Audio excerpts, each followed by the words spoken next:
Hi, this is Lillian Bitt from AZAM News, and I'm here together here with China Will Lexham, and Don Lee. Hi. So these are three men who have been involved in giving a voice to Asian community, and they formed two protest movements.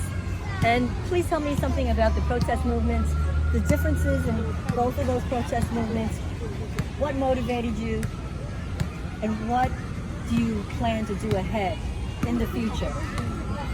We'll speak to China Mac first, who's Well, the first protest was in light of the 89-year-old grandma that was attacked and set on fire.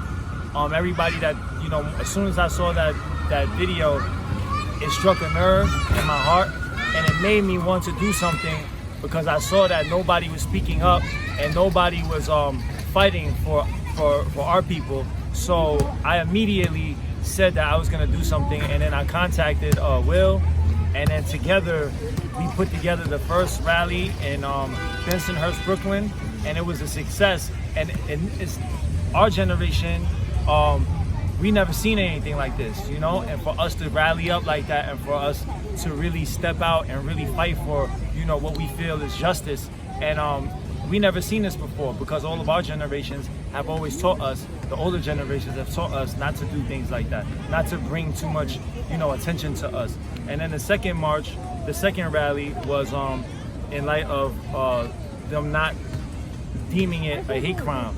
And I think with every movement that we're doing, it doesn't matter the number of people, it's the heart, it's the energy, it's the energy of the people. And I feel like the energy grows more and more and more every time we do it, and I'm proud, and I'm happy that we can do that. You know what I'm saying? Yeah, I'm 1000% encouraged by just our community, and for too long, we're told that the problems in the Asian community doesn't matter, and when we do have an issue, we're told to speak up, and then when we speak up, it's too loud. It's not your moment. It's not your time. It's not that serious. So we're tired. We're just tired. And I think, there is just this kind of unrest, because most Asians, in America are not really engaged like this. They don't lean politically right or left, but those are the loudest voices right now, unfortunately. But there's a huge, middling kind of ground that doesn't have any voice, but that just, wants to speak for the community and are looking for voices in the community. All right, and we get gaslit the most from other people in our community. Not other non-Asians, but us. And we're tired. We're done, and we're gonna be loud. We're gonna be loud. Normalize speaking out. Normalize Asians being loud, and we'll take on the brunt of whatever repercussions there are, because we're gonna make people uncomfortable. And that's fine. But hopefully this paves the way for just more people in our community to be as loud and as proud, to be who they are and where they are, Yeah, someone always said, either lead, follow, or get out of the way. So when these guys take a leadership position, I'm like, hey man, I'm following this movement, right? So the bottom line is, as a frontline worker, deliver foods to seniors and stuff, I really don't want to get into rallies and stuff like that. But when I had the other nonsense, right? China's Max stealing money, China Max promoting that, I'm like, well, how do we become so, and from our own people no less, right? I mean, how do we become so critical that we have forgotten the bigger picture that these guys are fighting for, right? And it's not even critical, it's just straight up lies. Yeah, straight up lies. Yeah. Well, right, I stand corrected. Yeah. So I'm like, hey, that's why I said, what? I told my daughter, that day, I will be there. I will stand next to these guys for whatever it's worth, to let them know that I appreciate them. The senior appreciate them. All of us, the little people in the street appreciate them. Right? Yay. That's where we are. Yeah, thank you. Thank you so much. Yeah, thank you, Don. That's a great. And your activism, where are you going to take it from here? What do you plan to do? So we have, we were well received in New York City, right? But also across the entire nation. This is the. They need us. Yeah, Asian America is hungry for this. For our, this voice.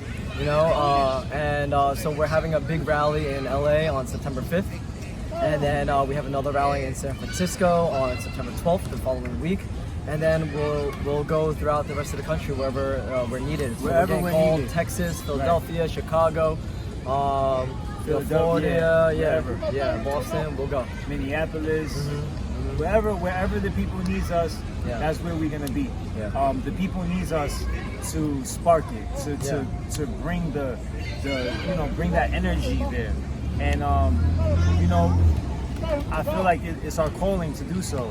I feel like you know that the gods have put us in this position and have prompted and have prepared us to take on these roles, and we're not gonna run from it. Yeah. We're gonna take it, and we're gonna fight as hard as we can.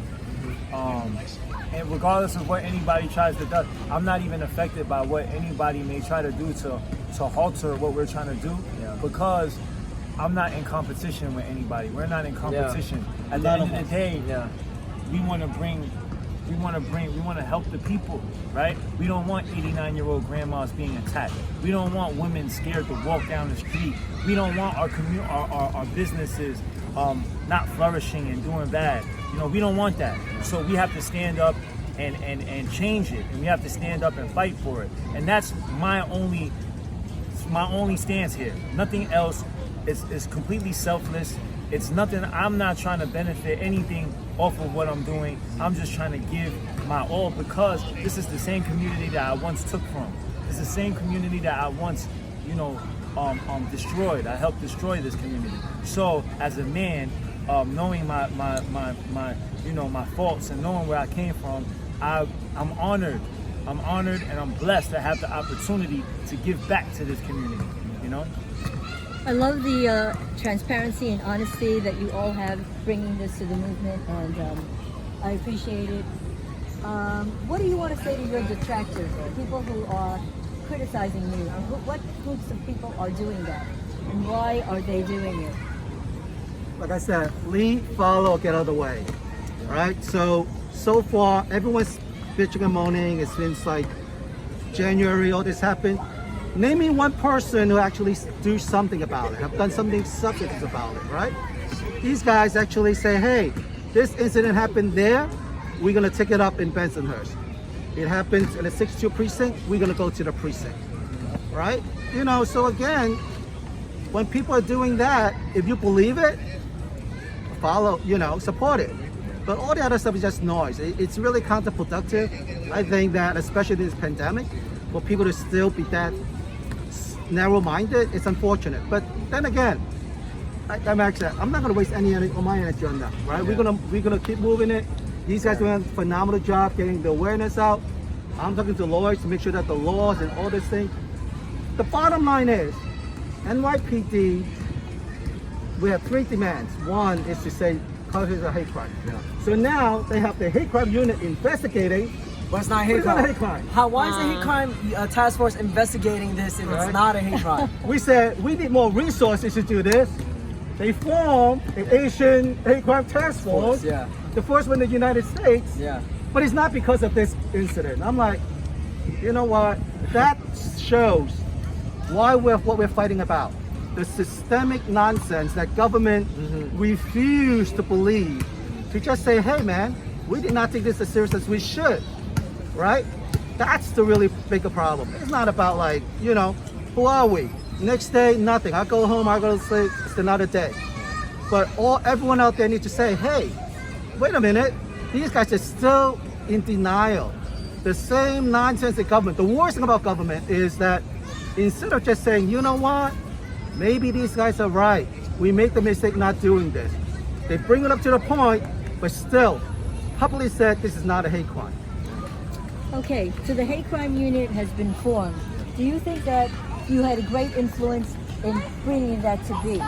Or do you think that it was... Of course, 1000%. Like, if we didn't make noise, they, like, after the first march, all right, that was when elected officials started talking out about this. 2 weeks after this, because we made noise. Then we made noise at the Hate Crimes Task Force office, forcing them to make a statement. you know, and we're gonna keep making noise, right? So they know that, so they had to act.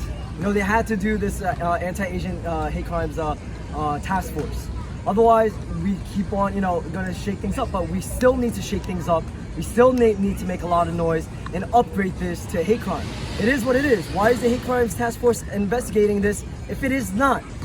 What kind of BS politics are going on behind the scenes that we're not privy to, that is, you know, preventing justice from happening? You know, so, you know, for all the politicians right now, right, who are not speaking up, not really talking about our issues, the Asian politicians who are not fighting for this, you know, with everything that they've got, you know, why are you in office? Why are you not representing us? You know? Jeez, brother. Right? You fly the Asian flag to run for office, but you hide it in the closet when it's time to speak up. Right. Yeah. Right? That's nonsense, right? I mean, bottom line is, regardless, all the lot of detail. People are like, hey, what's the difference between a hate crime and not a hate crime? Bottom line is, now there's awareness. Now PD is doing something about it. Now the city is aware that a group of people are unfairly being treated and targeted. Right? Enough is enough. People are like, oh, what do you mean by hate crime? Right? We're not saying that, you know, everyone's entitled to a fair trial. No one is saying that this guy's going to be convicted, but at least declare it as a suspected hate crime. Any other group, right? In any other protected group, something happened, governor sends a tweet, I'm sending the state troopers down, right? So, you know, this is not a hate Olympic, who gets it worse, right? Right, But I'm just saying, can we just be honest that you guys been completely ignoring the problem in our community, right? And that's a problem. I mean, even the whole xenophobic, as the grandma is some foreigner that they're, you know, gotta remember, California was Mexico before 1949, 48, right? 1848. Chinese been here for, that grandma, her father was in San Francisco 100 years ago, right? So stop the nonsense, you know, but instead, victimizing the victim a second time, enough is enough. So I'm so proud. So proud. Max standing up, right? He's the voice. Yeah. All of you guys. Right? Yeah. So I'm just glad So they're glad part of you're- it, but again, it's not just about noise. We want systemic change. Yes. We're gonna look into this. And I asked the Asian American elected officials, especially though. So if you don't think the law is enough to classify as a hate crime, then change the law. Because the intent of the law is to protect people. If he's not doing it, change the law. If you think the law is sufficient and it's not being administered, go after those who are not doing their job. It's All right. one or the other. There's no middle ground. Tell All us- people are getting hurt. Tell us about the petition that you have out and what people can do to participate in what you all three are doing. Well, these guys. So the petition is something that, you know, we were, when I said I'm gonna go down there and be part of the protest.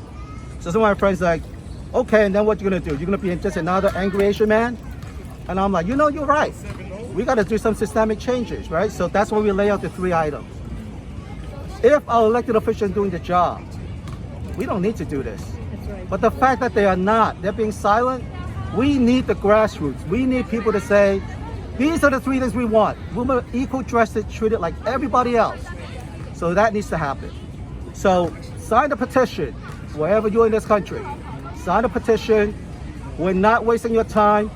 Your effort or have already moved the needle. They have the hate crime unit, but not a hate crime. Yeah. They have the resources, not because of this. We will change the law. Yeah. We're looking for systemic change. Yes. They need to treat us like equal people. Okay. The other thing I want to address that's very important is the funding. The funding that you all are going to do. I hear that you started a GoFund, and there was always, like Don Lee pointed out, that there was always criticism. So how do we get past that criticism to show that this is I would rather have the people who are criticizing be up front, put it out there, all right, so we know who the liars are. Right. You know, like, you know, you want to lie about it, but be upfront about it. Don't like go be sneaky and, you know, try to tell Don that like China Mac is like fleecing the community, using the grandma. No, then they go, did you see this? China Mac used to be a ghost shot. I said, I grew up in Chinatown. Hello, you know? So I said, don't do that nonsense. That's kind of nonsense, man. I feel like they can say what they want. People are gonna say all types of things, right? And with, like I said, with when we're doing something that's creating change, the people that have been comfortable are not gonna want change. So they're gonna say lies.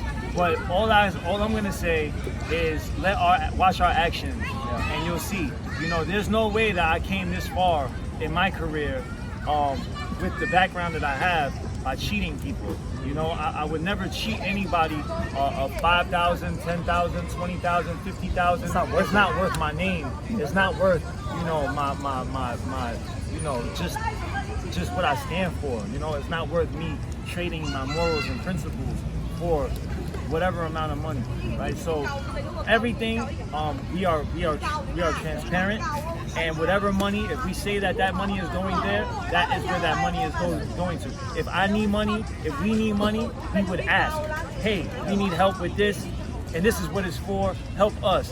And if the people are gonna help us, then the people are gonna help us. But we would never lie to the people. We would never say, hey, this money is going here and take it for other things. That would never happen. I say to those people, worry about the billions of dollars that have been taken away from the Chinese American community. Don't worry about us, right? When 15% of the population gets 4%, worry about that, right? Worry about that. You get that 1%, it's a hell of a lot more than what we ever asking for, right? And for the people who said, maybe this is not a hate crime, do your own petition. Put your name up and say this is not a hate crime. Let's have a debate about it, but don't harass my staff. Don't harass me. Don't bombard me with this craziness. Show up. Put down your petition. Tell me it's not a hate crime. I love to know. We lay out our argument. You do yours. So everyone, money, there's a much bigger fight. Don't fight amongst yourselves. That's a complete waste of energy. 15% of the population gets 4%. Fight on that one. Okay, so the nitty-gritty is that we all need compensation to continue the fight, to continue to do what you're doing.